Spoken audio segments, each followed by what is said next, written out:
This Thanksgiving, I decided to do something special for my daughter. Emily just turned 6. This was the first time in months I felt strong enough to make the day meaningful for her. I took Emily to an amusement park early. She was really excited about the carousel and the petting zoo. I bought her everything she wanted. To end the fun, we took instant photos at the booth near the exit.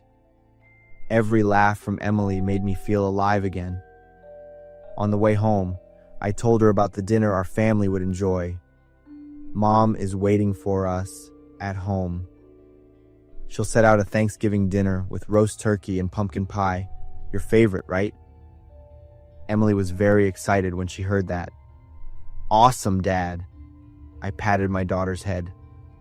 A picture of a happy family flashed in my mind, but the reality was the opposite of my imagination. When Emily and I walked into the house, the scene inside was bleak. No food was ready. Sarah was waiting, but the expression on my wife's face was not joy. Her eyes were red. Sarah looked at me with an expression full of anger. Sarah, what's wrong? Did something happen? Sarah didn't answer. She stared at me, tears streaming down her face. Then she looked down at Emily, who was standing beside me. Her lips moved. It took a moment for Sarah to speak, but she screamed. David, she's dead. Emily died a year ago. I froze. Sarah, what are you talking about? I looked down and saw Emily looking up at me with a worried expression. Dad, why is Mom saying that? I gripped my daughter's hand tightly, then turned to Sarah. What is wrong with you? I stepped closer, but Sarah immediately backed away to avoid me. She shook her head repeatedly. You're hallucinating, David. You need to take your medicine. Emily died on this exact day last year. This is all your fault. Sarah collapsed and sobbed. My ears were ringing. I couldn't understand the situation. Clearly, I was just having fun with my daughter a few minutes ago. I was about to ask Sarah to explain everything when she suddenly jumped up and yelled, I can't live like this anymore. Then she turned her back and ran out of the house. I stood stunned. Then, when I looked back, Emily was no longer there. Emily? Emily! I ran through the house looking for my daughter. I called her name until my voice was hoarse. Emily had really vanished. What was going on? My head pounded as I tried to figure it all out. Suddenly, the phone rang. I was startled. I pulled out my phone. It was my mother. I quickly answered, sure she would explain everything to me. Are you okay? Her voice was gentle but seemed worried. Mom, Before I could finish, she interrupted. I know today is a difficult day for you. Today is Thanksgiving, and also the day Emily passed away. I went numb. No. That's not right, Mom. I just took Emily out all day. We just got home. Why are you and Sarah saying Emily is dead? My mother sighed. Have you taken your medicine, David? I stopped a few days ago. I felt much better. That's why, David. The doctor warned you. If you don't take your medicine, you'll fall into severe hallucinations. You think you're living with Emily, but the truth is, she hasn't been here for a long time. I shook my head, but I remember everything clearly, Mom. We rode the roller coaster, ate apple pie, took pictures. That's a delusion, David. She cut me off. Then she was silent for a while. I was truly confused. And you need to know one more thing. Sarah, she also passed away. Those words felt like a bullet hitting my chest. What? Sarah chose the most negative way out a few months after Emily died. I'm sorry. I tried to hide it to protect you, but now you need to know the truth. I dropped the phone. Everything around me spun. If Sarah was dead, who was the person I just spoke to? I held my head. My breath was shallow, and I had a sharp pain in my chest. I tried to recall everything, but the harder I tried, the more my head hurt. I didn't know what was real and what was fake anymore. I needed to take my medicine. I rummaged through the drawer, found the pill bottle, and quickly swallowed a few pills, then lay down. I felt my body going numb. My eyes were heavy. I couldn't fight it anymore. Then everything went dark. When I woke up, I didn't know how much time had passed. My mind was still foggy, but something was different. I lay still on the bed trying to get my bearings. Then I heard voices. They weren't imaginary. They were real voices coming from the living room. My mother's voice and Sarah's voice. I jumped up in surprise. Sarah? But Mom just said she was dead? I held my breath, trying to listen more closely. They were talking on the phone. Perhaps Mom had it on speaker. David has been in so much pain. My mother's voice. I know, but I can't let Emily live with that man anymore. Don't you see how scared she is of him? Sarah sounded very harsh. They were talking about Emily, but he's my son, and Emily is my daughter. Sarah's voice was even sharper. He hit me and Emily every time he had an episode. She doesn't need a father like that. Please let Emily and me live. If you don't continue to help me, all the evidence of his violence and his dementia will be handed over to the police. Once again, I felt like I was falling into an abyss. I abused my wife and daughter? No, I would never do that. But then, vague fragments of memories appeared. There were days I couldn't remember anything. Times I woke up with aching hands, while Sarah and Emily had bruises on their bodies. Was I really such a jerk? Such a terrible husband? But faking your deaths is the only way? My mother's voice was trembling. This is the best way. He will think we are dead. He'll live with that delusion, and we'll go far away and start over. Emily will be safe, and your son won't go to jail, Sarah said, her voice firm. The call ended. Silence enveloped the house. I lay there, motionless. Everything shattered in my head. My wife and daughter were alive, but in their eyes, I was a monster. I had lost my mind, so much that I couldn't realize how I had abused them. I closed my eyes. I remembered Emily looking at me with fear in the dreams I thought were hallucinations. Sarah was frantic whenever I approached. It was all real. I knew the only thing I could do now was let go, to let them live a more peaceful life. I'll get serious treatment, see my doctor regularly, and do whatever it takes to return to the most sober state possible. Because if they ever come back, I want Emily to see a real father, not the monster she had to fear. Before we continue, I just want to say thank you. MHS crossed over 10,000 subscribers in 2025, and that's all because of you. Every single view, like, and share means the world to me. From the bottom of my heart, thank you.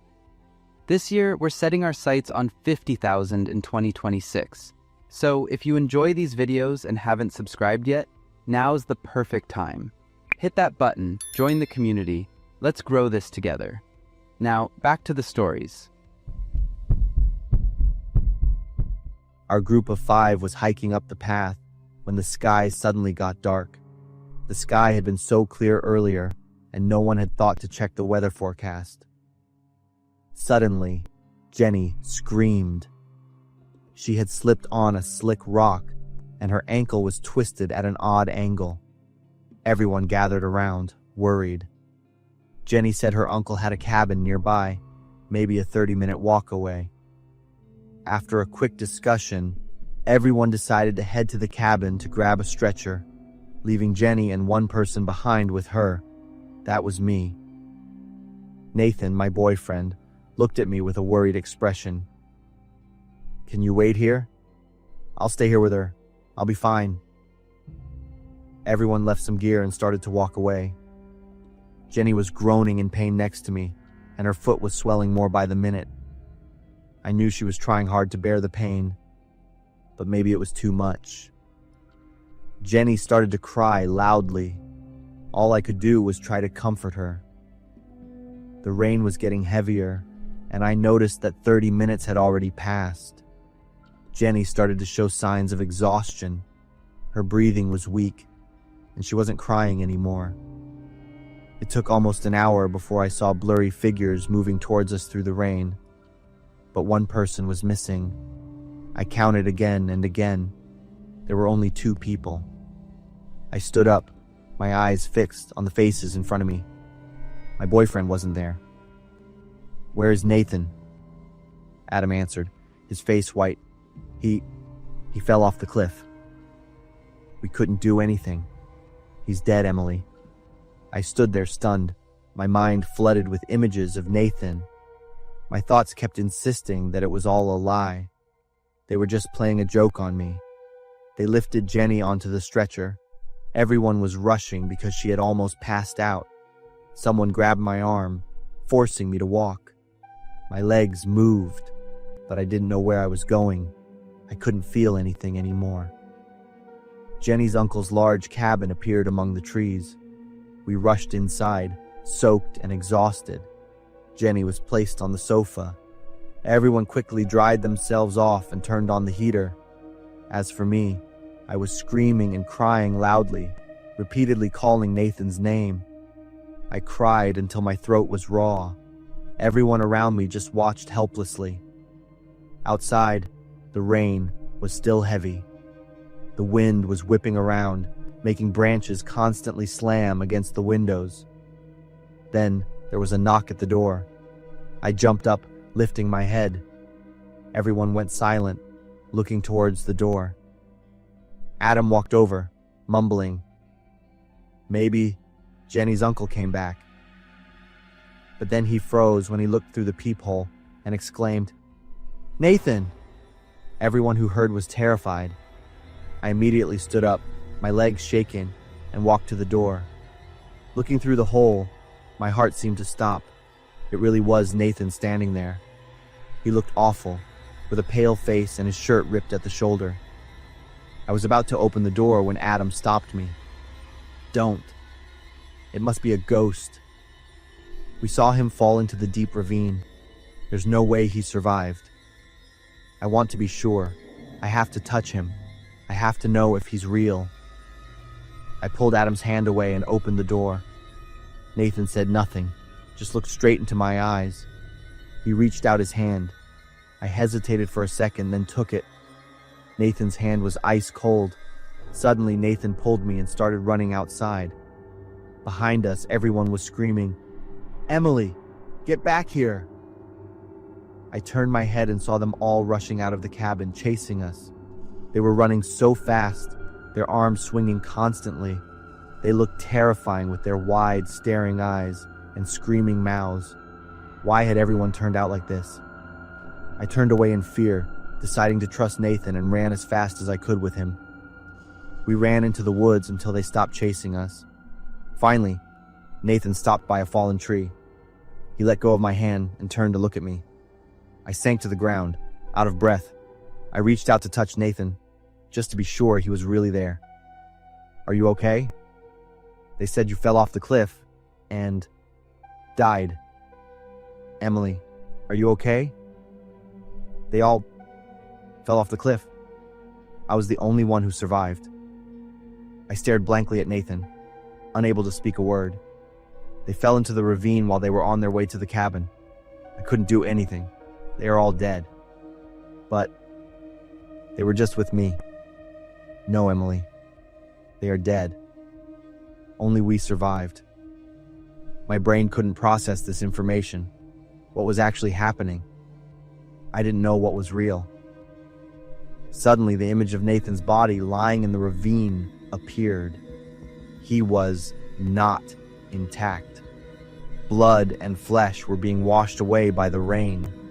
I gasped, continuously mumbling his name. Then came the image of the other 3 friends falling into the ravine. Their screams were painfully loud in my ears. All those horrific images overlapped, spinning non-stop.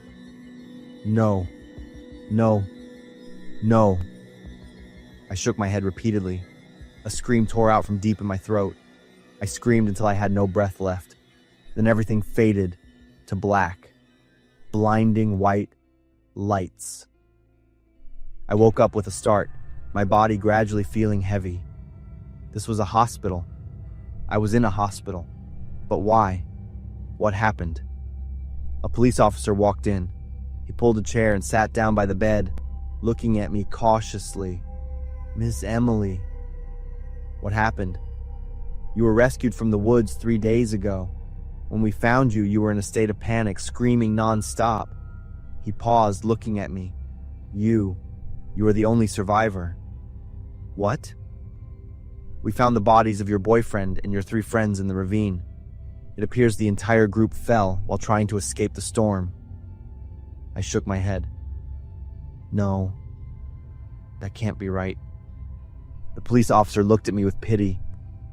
"I'm so sorry." I was stunned. All the sound in the room seemed to disappear. I collapsed, burying my face in my hands, crying. This time there was no more confusion. I had to accept the truth that Nathan and my friends were dead. I tried to breathe evenly. When I looked up, I accidentally looked toward the room door. I saw Nathan standing outside in the hallway. He smiled and waved at me. "What are you looking at?" the police officer asked, following my gaze. I smiled, tears still streaming down my face. "He's still here." My name is Alex, and I was only 14 back then, a freshman in high school living in the suburbs of New York. My family lived in a small, cozy house. My dad, my mom, and my little brother Sam, who was 10. New Year's Eve that year was strange. I had just finished reading some comic books when I went to bed. But in the middle of the night, I woke up in a panic so intense, it felt like something was squeezing my heart. My pulse hammered so hard it hurt. My mind was blank. I couldn't remember the nightmare, but my whole body was drenched in cold sweat. It made no sense. Outside it was freezing. The air in my room was icy, yet I was burning hot and shaking uncontrollably. I couldn't stay in bed. Around 2 a.m, I got up to go drink some water and calm down. The moment I stepped into the living room, I froze. My mom, dad, and Sam were sitting on the couch, staring at the TV. Perfectly still, perfectly silent, their faces emotionless, blank. The TV wasn't showing a program.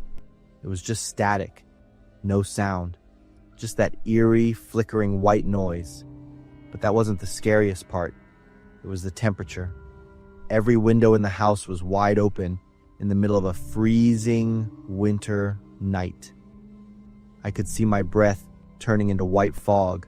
The room was so cold I felt like I couldn't even touch anything without freezing my hands. "What are you guys doing? Shut the windows!" I yelled, my voice trembling. Sam mumbled something I couldn't hear, then suddenly burst into loud sobs. My parents, faces still empty and expressionless, slowly turned to look at him. Then, in that same slow, mechanical manner, they stood up and shut the windows, turned off the TV, and told Sam to go to bed.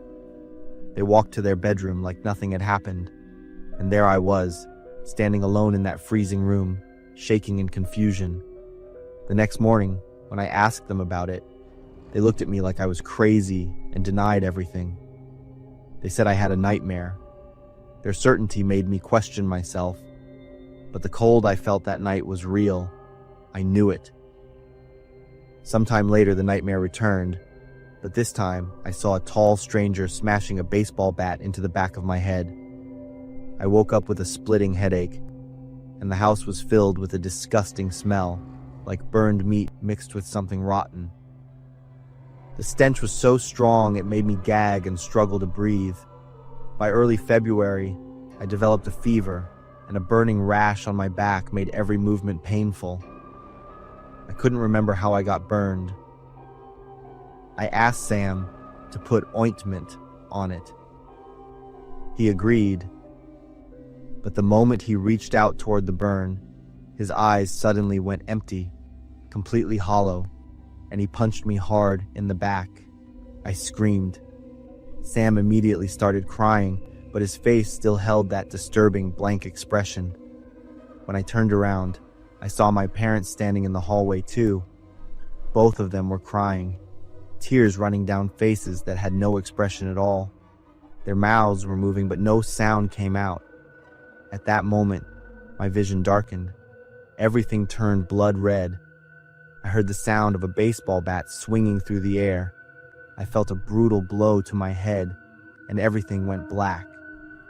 I don't know how long I was unconscious, but when I finally woke up, I found myself at my Aunt Carol's house. The first thing I felt wasn't pain, it was shock. I had lost my memory completely for 2 whole months. My grandparents came to visit. Their eyes were full of deep pity, but they avoided every question I asked. Eventually, my grandfather knelt beside me and said quietly, "It's better if you don't remember, Alex." That wasn't comfort. It was a warning. Aunt Carol couldn't hide the truth forever. One day, she finally told me everything. Our house had burned to the ground. My dad, Mom, and Sam all died in the fire. I survived only because the killer thought I was dead after beating me with a baseball bat, over and over. When I recovered enough to move around, I noticed bruises all over my body. But the most horrifying thing was what I saw after removing the bandages on my back, a dark, massive bruise shaped like a handprint. Aunt Carol said Sam had the same handprint on his back. That was the moment everything made sense. The terrifying visions from New Year's Eve weren't supernatural. They were broken fragments of memory, twisted by shock, trauma, my half-conscious state, and a brain desperately trying to protect itself. My family had been murdered that night. Sam didn't punch me. The handprint on my back was the final piece of undeniable evidence. Sam had thrown himself between me and a fatal blow from the killer. Those blank, emotionless faces I remembered. Maybe they were not possession or hallucinations. Maybe they were the reflections of their overwhelming pain, fear, and the horror they endured while trying to protect me. 5 years have passed. The killer, the arsonist, has never been caught. To keep him from coming back for me, I became a dead kid in public records. When the police asked me about the murderer, the only thing I could recall was a blurry image, a faceless shadow standing in the dark. The scariest part isn't what happened that night. It's knowing the man who wiped out my family is still out there, and he might be watching the only survivor.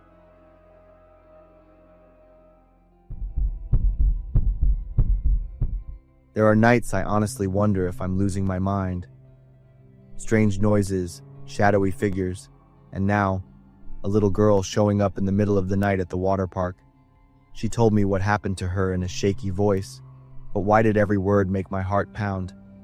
I'm Jimmy, the night security guard at Cedar Point Shores Water Park in Sandusky, Ohio. That night started like any other. I grabbed my flashlight and began my patrol at 11 p.m. When I reached the kids' play area, I suddenly heard a steady dripping sound. Maybe a leaky pipe, I thought. I went deeper inside to check. As I rounded the low wall surrounding the pool, my flashlight beam landed on a figure.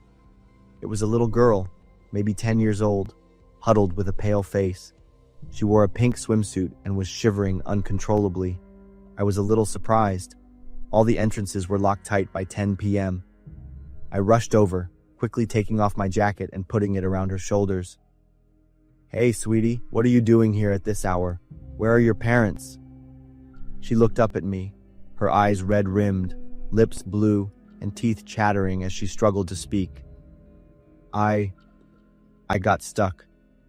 The water kept rising. I glanced at the pipes behind her. The system had been off since 6 p.m. There was no water flowing through the pipes anymore.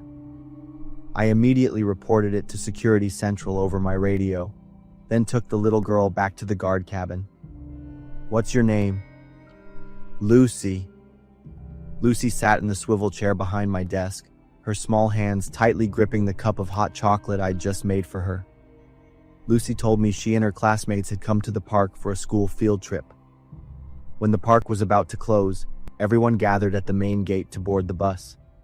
But she wanted one more slide. She secretly ran back to the central area of the park. When she slid down the dark tube at the third bend, the tube narrowed and turned almost 90 degrees.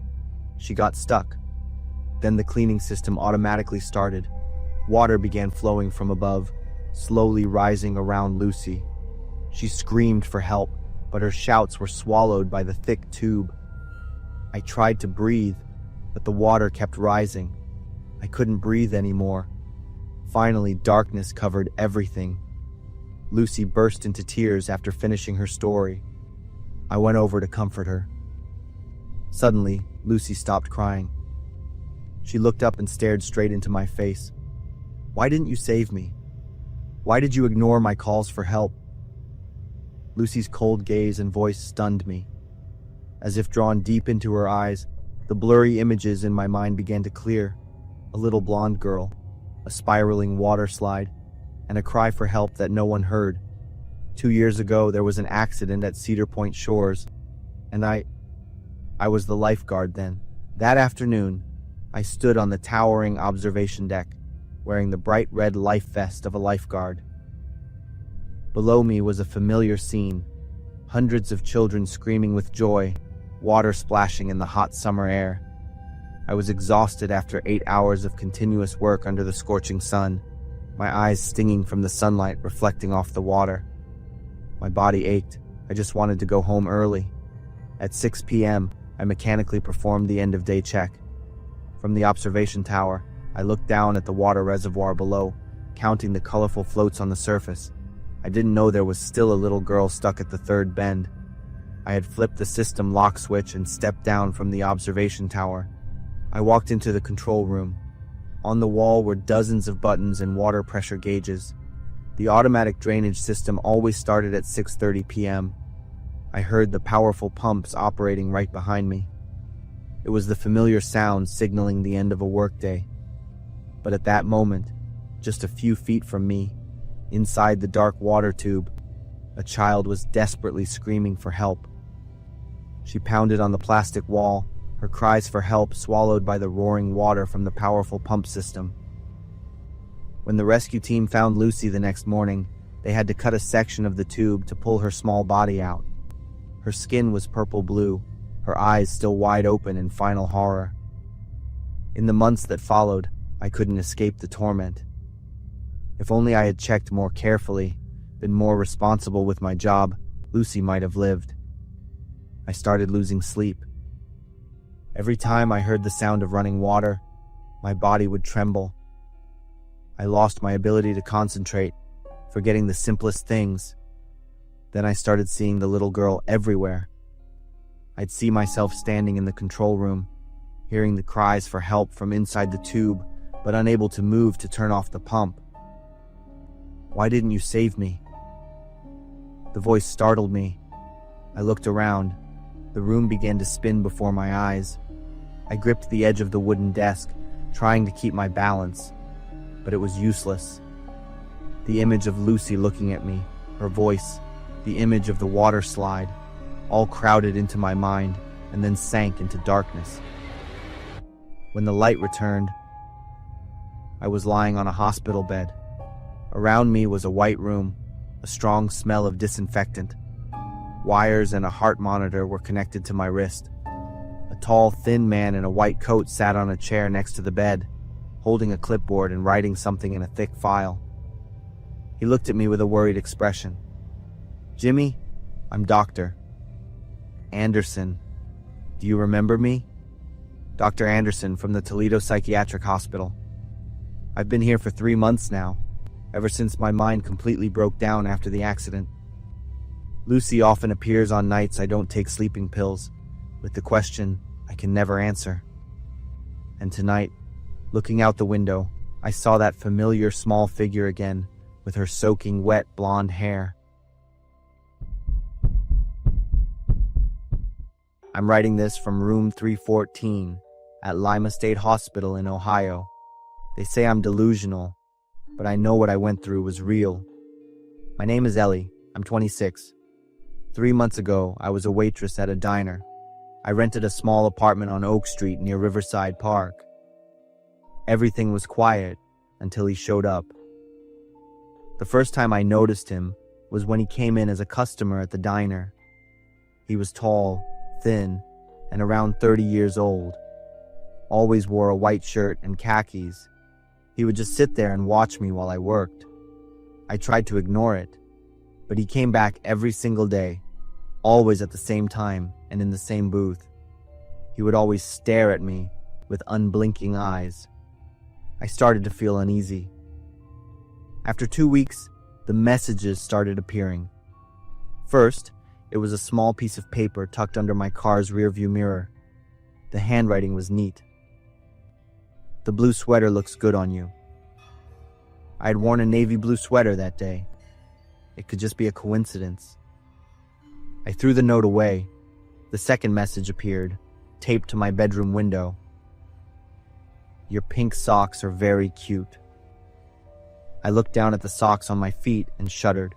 I called the police, but what I reported wasn't convincing enough.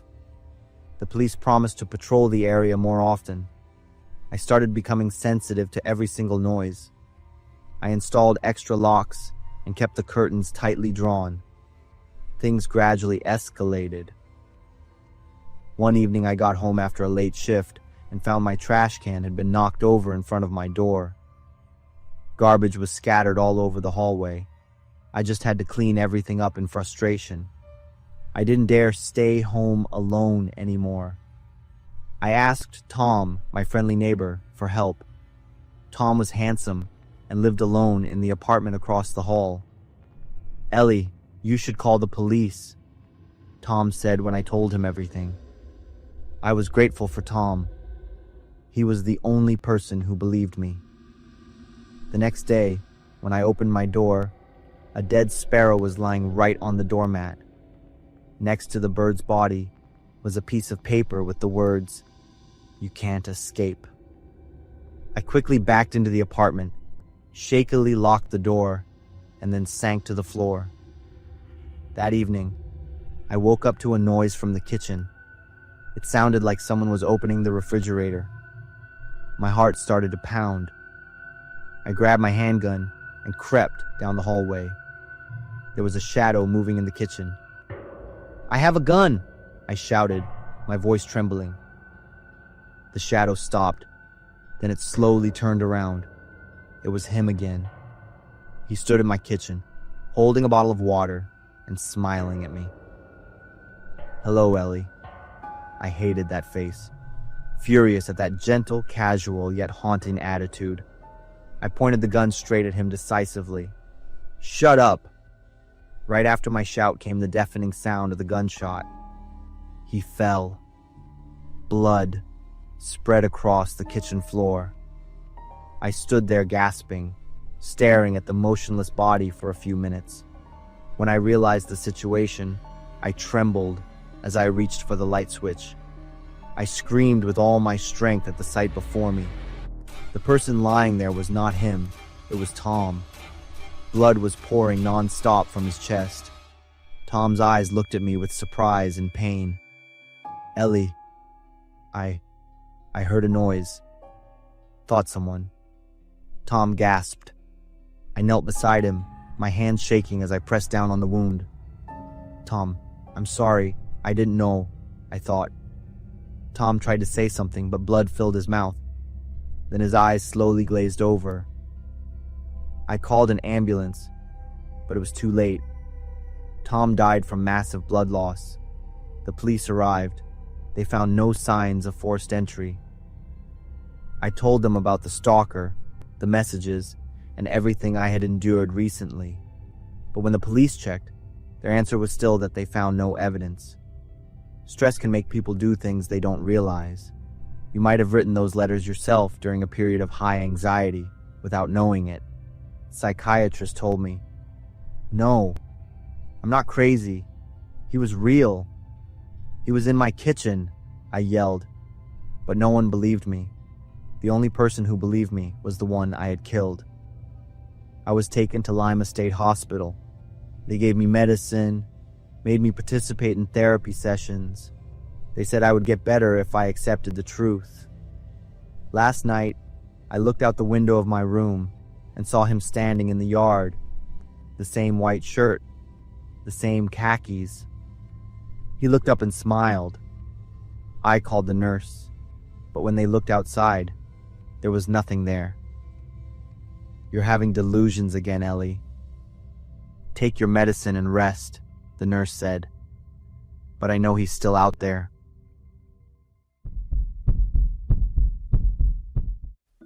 My name's Skylar, 26 years old. I work hard and use my spending cleverly, so I have quite a good fund to purchase my new home.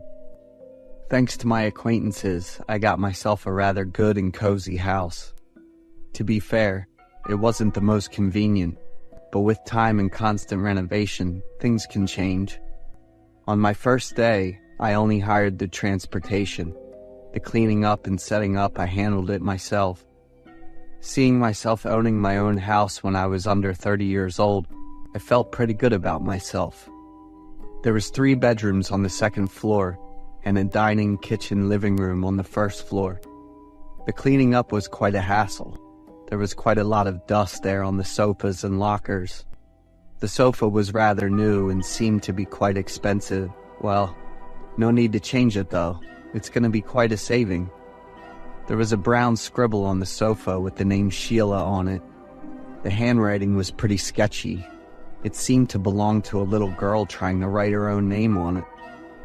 Next, it was the TV. I'm curious to see whether it was still usable due to its old model. When I tried to turn it on, the TV only showed a buzzing scrambled screen together with the hissing sound from the speakers. I tried to press on multiple buttons without any differences. Well, let's take it to repair later. Maybe it should work. Under the wooden shelf where the TV stood, I came across once again the Sheila scribbled on it. Approaching the kitchen, I saw that the appliances were rather old and dusty, so I decided to just get rid of them all to put mine in. I searched the knife set and saw that 2 items were missing, nowhere to be found. There's a brand new oven in the closet, and I opened it to clean everything inside. I saw another Sheila written in brownish ink. This time there was a lot of them, and the letters all sagged down with run down, showing a sense of dread and grief. Moving up to the second floor, I went around all 3 bedrooms. I chose the smallest one among those for myself. I liked the window viewing the backyard garden. Plus, my personal belongings were just enough for this little room, enough to fill this room with coziness. Cleaning up the room, I saw under the bed the name of Sheila written countless times on the floor, still in that kind of brown ink. On the innermost corner of the room under the bed, that brown paint seemed to have stained a large chunk. My guess was that Sheila owned this room, and she had scribbled her name all over the place. I took a lot of energy to move the bed out and clean all the stains, but they're really stubborn, even though I had exhausted every trick in the book just to wipe them out. Then I accidentally discovered an old book under the bed. Its cover was stained with a brownish ink, or paint, in the shape of a children's hand. Lifting the old scrapbook to take a closer look, I then realized it was instead a diary. Scribbled on the first page, the words, "Skylar Diary." Though curious, I still had a lot more to do, so I put that diary aside. In the evening, when I had cleaned up quite a bit, finishing dinner and returning to my new room, it was when I remembered about the diary. I once again took a closer look at the diary.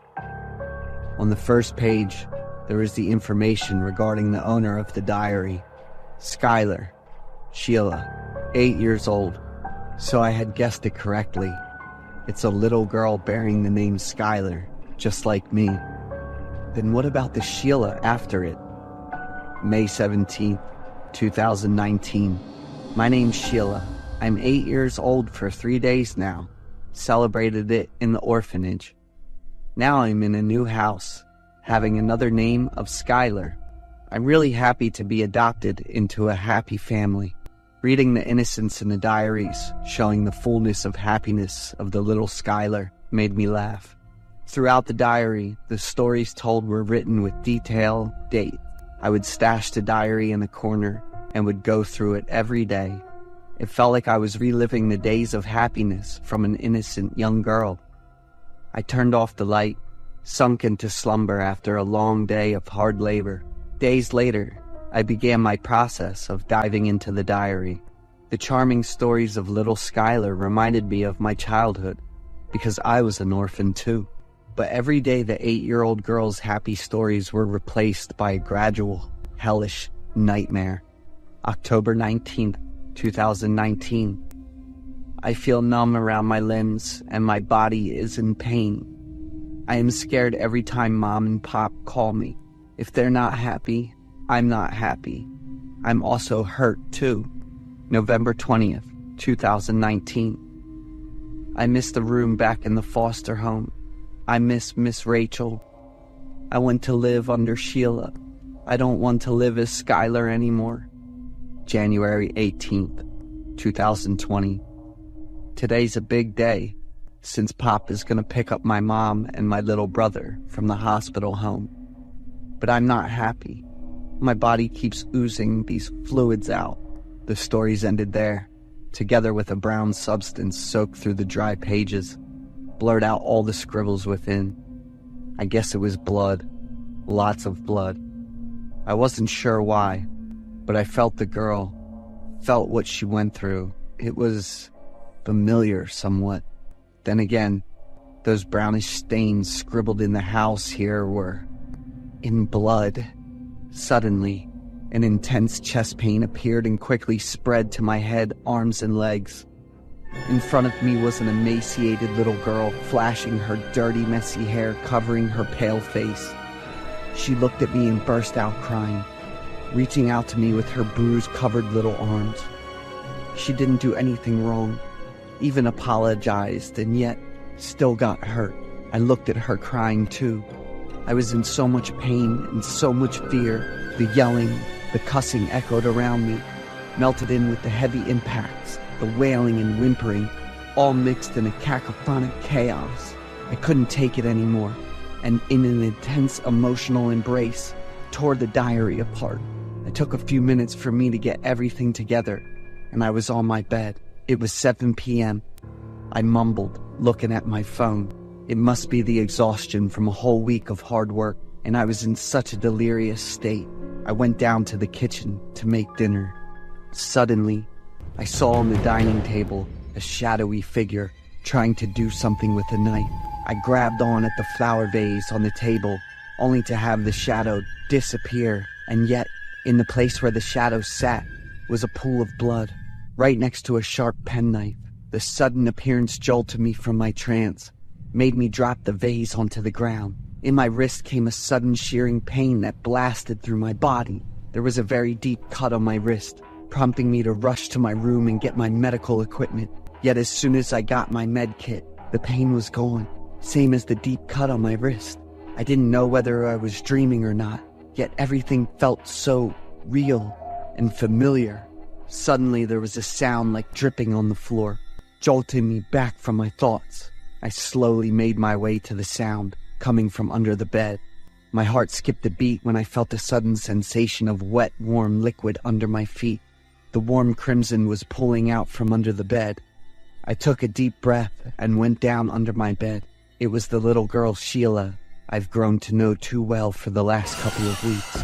She was soaked in the crimson red blood, the messy, gritty hair stuck over the shoulders with only skin and bones. Her little hands were squeezing around the little scrapbook. She came over and smiled to me, the sweet and innocent smile that was full of suppressed pain. The smile woke up a memory buried deep within myself, This very house had been haunting me throughout my childhood. For many years apart, I came back behind the very house I wished to have left. The little girl Sheila under this bed, she is me.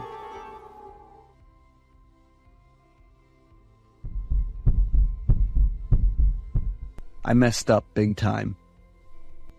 I'm Raymond, 26, and I just moved from Tennessee to Texas for work. I've been dealing with depression and have been getting treatment at the hospital in my hometown for the past 2 years. The illness has made me miss out on a lot of opportunities and beautiful things in life. I moved to a completely new place with the hope of starting over. I started working at a securities company and rented a small house on the outskirts of the city. But the pressure from work and finances made me start regretting my decision. Every problem feels like a tighter knot in a rubber band, making me feel incredibly suffocated. There were many times I thought about going back home, but I kept pushing myself a little harder. One morning, as I was getting ready for work, I found a note on the refrigerator that said, "Remember to bring lunch." I just stared at the handwriting on the note, feeling blank. Since I was running late for work, I didn't think much of it. I just opened the cupboard and grabbed the burrito I made the night before. The next day at work, I found another note on my kitchen table, written in the same handwriting. "Remember to bring an umbrella, it's going to rain today." Since I live alone, I wondered who could have written these notes. Anyway, it wasn't too serious, so I decided to follow the note's advice once more. That day, the unexpected cloudy rain was really annoying and caught everyone off guard. As for me, I was pretty relaxed with the umbrella I brought. In the following days, the notes started appearing regularly around the house. I once decided not to follow the note's advice, and that day turned out to be really terrible. "Catch up with Lucy today. Present your presentation with confidence, and remember to back up your point of view." I just got used to the notes showing up around the house without thinking much about it. It felt like it was predicting the future and reminding me of everything I needed to do. I felt like I was back to my true self, no longer self-conscious or afraid. I even had a girlfriend named Janet. It might sound a bit silly, but it was the notes that helped me win her over. It showed me how to make a good impression and how to confess my feelings. She was very beautiful, with long brown hair that always smelled like fresh roses. She was gentle and thoughtful. My life was incredibly happy during that time. The notes became indispensable to me, like how you need to eat every day to stay alive. That night was the first time she invited me to her place after 3 months of dating. 6:30, I'm making a super special creamy pasta for you. Needless to say, I was thrilled. I went home right after work, took a shower, and put on a really nice outfit. I didn't forget to pick up a bottle of wine and a bouquet of roses, her favorite flowers. At 6 p.m., just as I was about to leave the house, a note suddenly appeared on the door. "Finish, Janet." I was startled when I read that strange message. After thinking about it for a while, I guessed that finish might mean ending the relationship with Janet. But we were really happy together. Why would we end it? I decided to ignore the note and quickly headed to her place to make sure I arrived on time. But before I could even get in the car, another note appeared on the car door.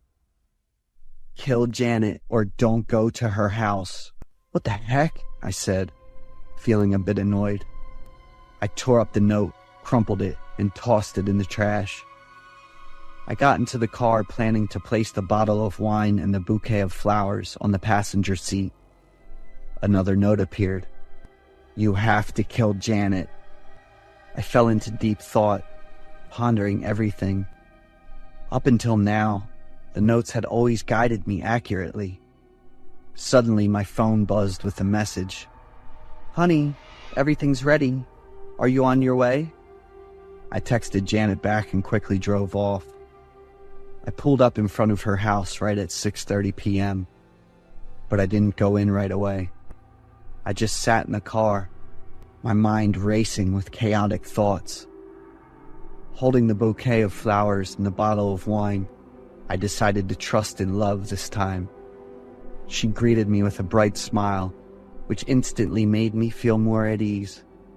She was busy in the kitchen, preparing the food, while I opened the bottle of wine at the dining table. Feeling a little bulge in my pocket, I reached in and pulled out another note. "End it all now. Whatever you do, don't eat the pasta." I was sweating from the awkward situation. She brought 2 beautifully decorated plates of noodles to the table and set them down. "What's wrong? Are you not feeling well?" Jana asked, making me feel startled and embarrassed. "What's with the note?" she asked, continuing her curiosity. "No, just some notes from work," I replied. I quickly crumpled the paper and shoved it into my pocket.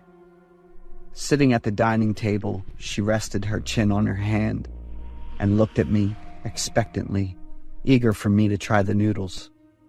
I was sweating heavily under my shirt, and my throat felt so tight I couldn't swallow anything. I took a sip of wine and made an excuse to use the bathroom. My head felt like it was about to explode, so I splashed cold water on my face to try to wake myself up. It seemed like there was another note in my shirt pocket. "She will hurt you with a small knife." I felt weak and unsure of what to do. I loved Janet a lot, but I couldn't ignore these messages. Noticing I'd been gone for a while, Janet called out for me. I quickly walked out, startled to see her holding a small knife with a bright smile, while her other hand held a half-peeled apple. My mind was racing. I rushed to grab the knife from Janet's hand, and her panicked screams were loud, and the creamy pasta was covered in a layer of dark red and fishy liquid. Janet screamed and ran out of the house, while I sat on the floor in a daze, with my hands covered in red. A moment later, the police arrived and restrained me, despite my numerous explanations. I pulled out countless notes from my shirt and pants pockets, but they were completely blank.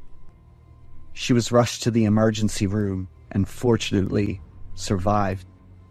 The police took me back to Tennessee, and I ended up getting treated in a mental hospital.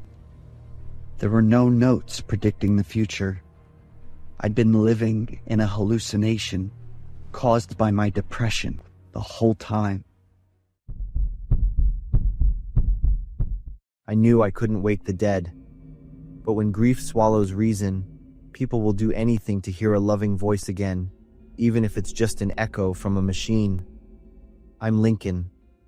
My wife was Lisa, and we'd been married for 3 years before that fateful night.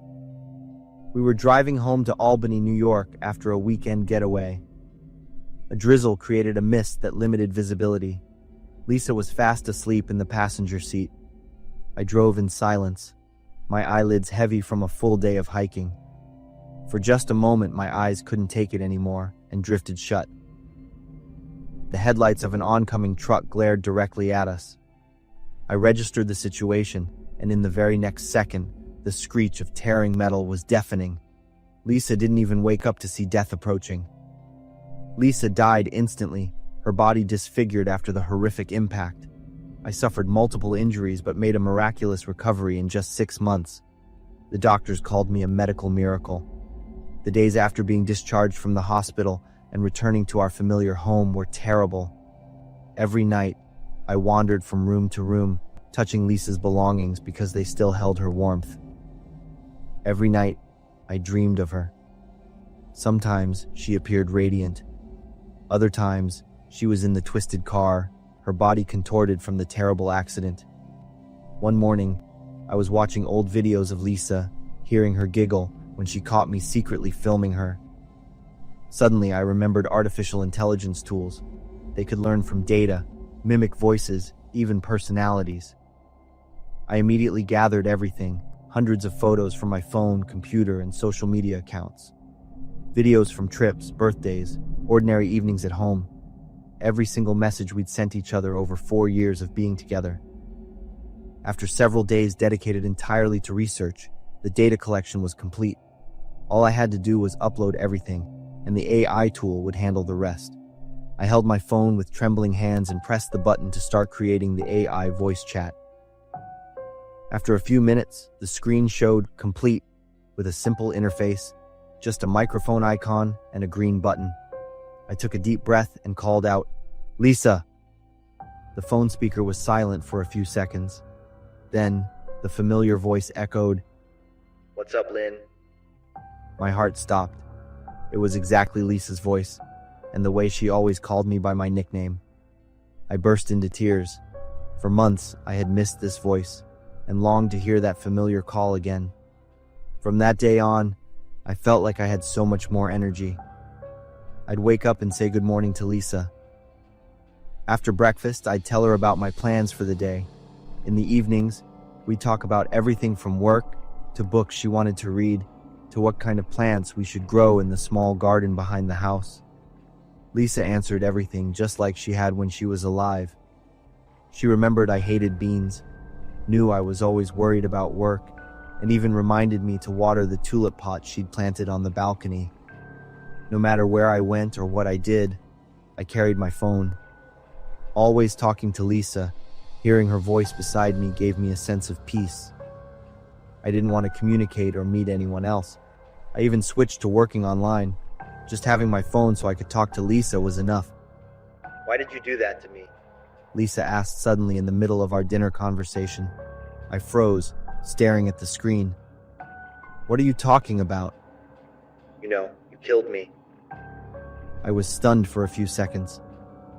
"Are you talking about the accident?" "I didn't mean to." "You were sleepy and still drove. Why didn't you think about the risks?" "Because of you, I'll never finish the book I was reading. I never got to be a mother. So many of my plans were shattered." I sprang up from my chair, my body suddenly trembling.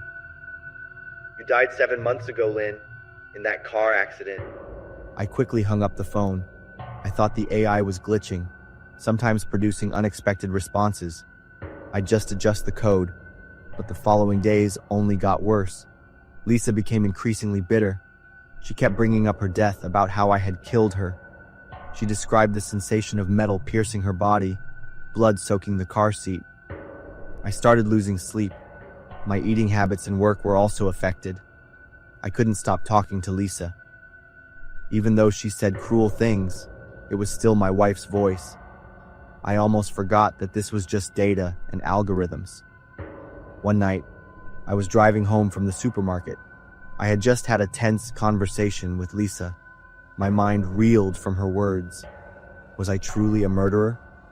This insane thought spun in my head like a whirlwind. I didn't realize my speed had increased. A red light appeared ahead, but I didn't hit the brakes. I sped up. The car flew through the intersection, narrowly missing an oncoming truck. The blaring horn made my head throb. I kept accelerating. A railroad crossing barrier appeared in front of me. I didn't slow down. The car crashed through the barrier. The distant sound of a train engine grew louder, its bright headlights shining directly into my face. In that moment, I heard Lisa's voice, clear as if she were sitting right next to me in the car. "Lincoln, wake up!" I startled, my hands gripping the steering wheel. The train's headlights were incredibly close. I swerved sharply to the left and slammed on the brakes. The car skidded along the road and finally stopped. I sat in the car, gasping for breath, my whole body shaking uncontrollably. Had Lisa really just saved me? I looked in the rearview mirror. The reflection was completely unfamiliar. Pale, gaunt, with deep-set eyes and dark circles. This wasn't Lincoln. This was the ghost of a man burdened by guilt and pain. A few minutes later, the police arrived to investigate after receiving a report of a car stopped near the tracks. After checking my alcohol level and confirming I was negative, The officer called an ambulance. At the hospital, the doctor advised me to see a psychologist for signs of stress and hallucinations due to lack of sleep. When I got home, the first thing I did was open my phone. The chat interface appeared, familiar. Lisa, I'm sorry. I will always love and remember you. I love you too, Lynn. That was the last time I heard Lisa's voice. I placed my hand over the delete button. I deleted all the data and conversations. Goodbye, Lisa. Once again, I burst into tears, just like when I had first created Lisa. After a long while, I calmed down and looked around the room. There was only the sound of the wind blowing through the window, but this time, the silence wasn't scary anymore. It was just quiet. I stood up and opened the window to breathe in the fresh night air. I visited Lisa's grave the next day, bringing the tulips she loved, and told her about my plan to join the grief support group the doctor had recommended. And maybe, when I'm ready, I'll open my heart again. I'll try to live well because I know that's what Lisa would have wanted too.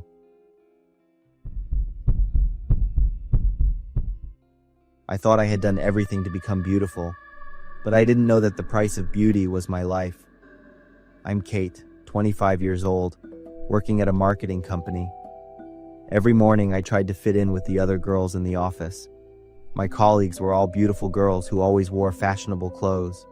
I, on the other hand, always felt like a bowling ball. I was over 6 feet tall, but weighed almost 300 pounds. For me, the most haunting thing wasn't horror stories. It was my own weight and appearance. That day, a colleague sitting next to me giggled when she saw my baggy clothes. She pointed and said something to another colleague with a look of contempt. The ridicule wasn't new, but it was like a knife wound that hurt me more each time. I bowed my head, pretending to be busy with the papers on my desk, my cheeks burning with shame and wanting to disappear from the room. That afternoon, on the train ride home, I huddled in the corner of a car. My mind was still reeling from the mockery at work. A woman walked over and asked if she could sit next to me. I looked up and was overwhelmed by her beauty. Her hair was shiny, her skin was flawless, and she had a perfect body. She introduced herself as Grace and sat down next to me. The faint, pleasant scent from her body was lovely. Grace looked at me with curiosity. I, on the other hand, felt incredibly shy and insecure in the face of her beauty. But Grace started complimenting me on my beautiful eyes and balanced facial features. My heart pounded. No one had ever complimented me like that before. She said she worked in the modeling industry and saw potential in me. It was hard to believe, even ridiculous. You just need to lose a little weight. Grace kept a bright smile on her face, and I felt the sincerity in her voice. Grace pulled a piece of paper and a small bottle of pills from her handbag. She explained that this was the latest product from a lab in New York, that it had miraculous effects, and that in just 1 week I would see a complete difference. I looked at the bottle in Grace's hand. Inside were small white pills with no label or information. Grace held the bottle out to me and said it was a gift. When the train stopped, Grace stood up, waved goodbye, and disappeared into the crowd. I sat there, clutching the bottle in my hand with a sense of bewilderment. When I got home, I sat in front of the mirror and took a good look at my plump body. Grace's words echoed in my head. She was right. I needed to lose weight. If I were thinner and prettier, maybe my colleagues would stop making fun of me. I opened the bottle and took out a few pills. Taking a deep breath, I swallowed them with a glass of cold water. They didn't have any special taste. That night, I slept very soundly. The next morning, as soon as I opened my eyes, I felt my body was strangely light. I sat up and looked down at my hands. Oh my God. My fingers had become long and slender, the joints clearly visible under the tight, thin skin. I ran to the mirror, my heart pounding. The face in the mirror was no longer mine. My body had lost at least 50 pounds in just one night. I stood in front of the mirror, trembling as I touched my cheeks. It was all real. A feeling of joy mixed with confusion exploded within me. I quickly got ready for work. At the office, the security guard in the lobby looked at me with a bewildered expression and asked who I was looking for. When I said I was Kate Swift, his eyes widened in surprise, and he exclaimed, "Oh my!" In the office, a few female colleagues gathered around me. For the first time, I was the center of attention. I felt a strange satisfaction watching their envy. For the first time in years, I felt powerful. When I got home that night, I took more of the pills, doubling the dose from yesterday. I swallowed them eagerly, hoping for the next miracle. The next morning, I woke up with a gnawing hunger. Looking in the mirror, I was startled by the next change. My cheekbones were prominent. My hands were so thin that I could see every blue vein. But I still thought I was beautiful. The intense hunger drove me to the kitchen. I opened the fridge and ravenously ate everything: bread, cheese, cold cuts, even some withered apples. Strangely, after eating until my stomach was full, I still felt hungry. And when I looked in the mirror, my body even seemed thinner. These pills were a miracle. I could eat as much as I wanted without fear of gaining weight. I took another handful of pills. On the third day, I woke up with a severe headache. In the mirror, my reflection made me step back. My skin had started to flake off at my elbows, knees, and cheekbones.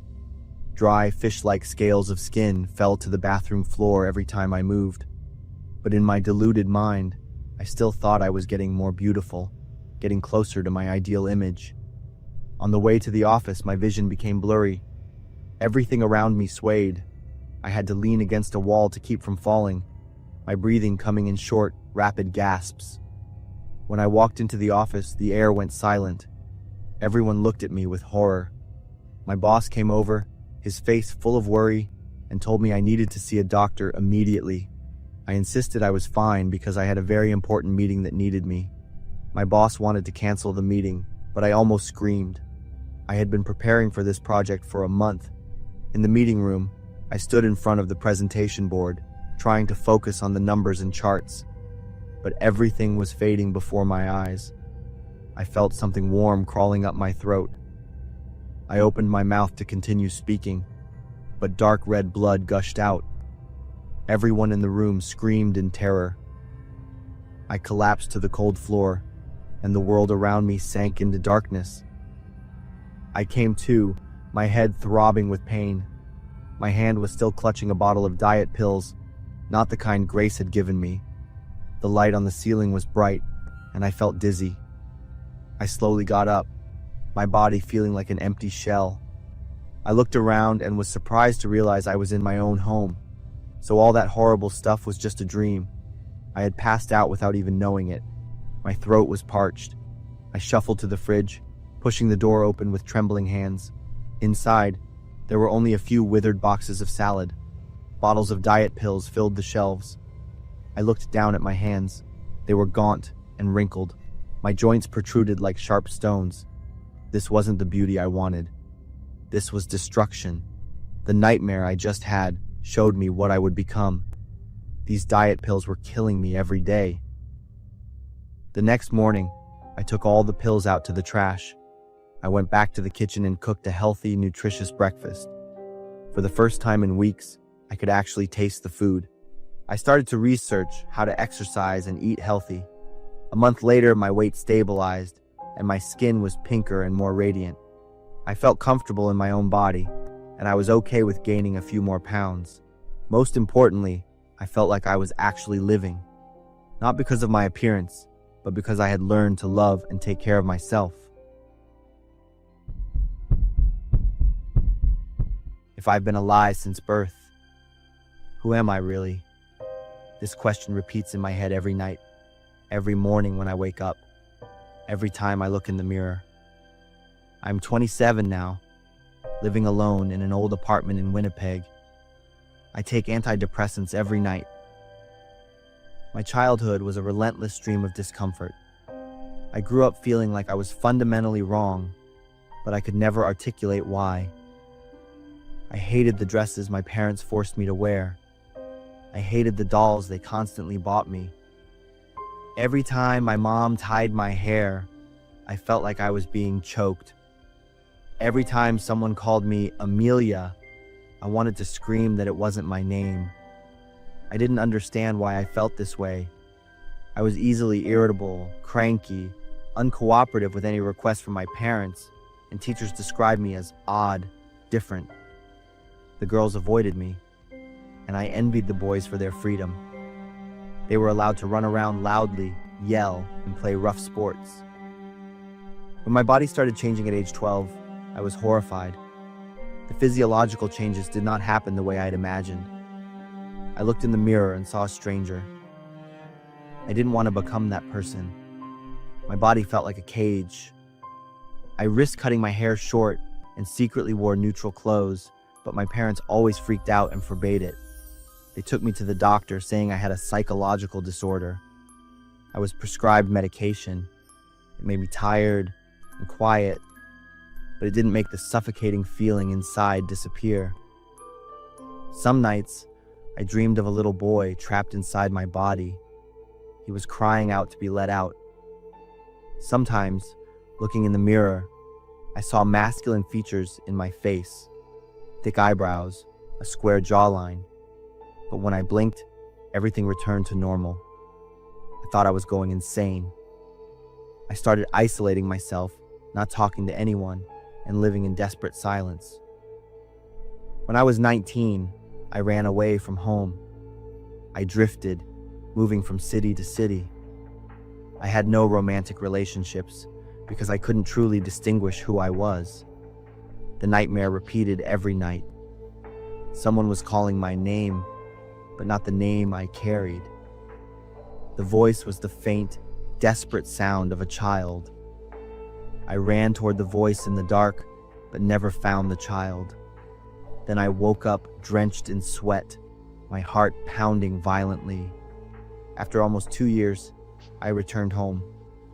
While cleaning, I started finding pieces that didn't fit, mutilated childhood journals, strange medical exam papers. I continued searching through everything and finally discovered the truth in an old cardboard box in the basement. Vaccination records and old papers with the birth name Alex. I had found the evidence in the family documents. My birth name was Alex. I was born a boy. When I was 8 months old, I suffered a severe medical accident. During a circumcision surgery, the doctor made a mistake that destroyed my external genitalia. A renowned doctor advised my parents that the best course of action was to raise me as a girl. In a cruel twist of fate, they agreed. They changed my name, dressed me in dresses, and taught me how to behave like a girl. I was not born a girl. I was made into one. I called my mother, confronting her. Her voice broke over the phone. "I'm sorry, my darling. We did it because we thought it was best for you. We didn't want you to grow up feeling incomplete. But you took away who I really was. You made me spend my life denying and hating myself. And you call that love?" I hung up, held my head, and wept.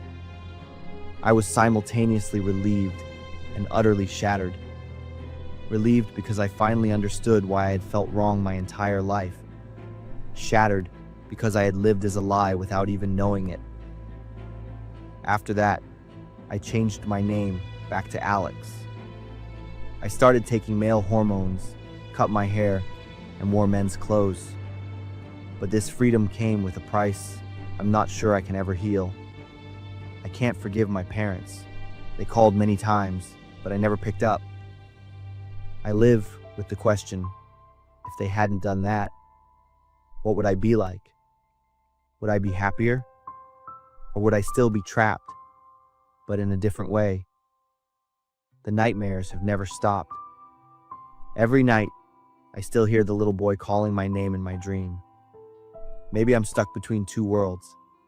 I know who I want to be, but can't fully become. That feeling is terrifying.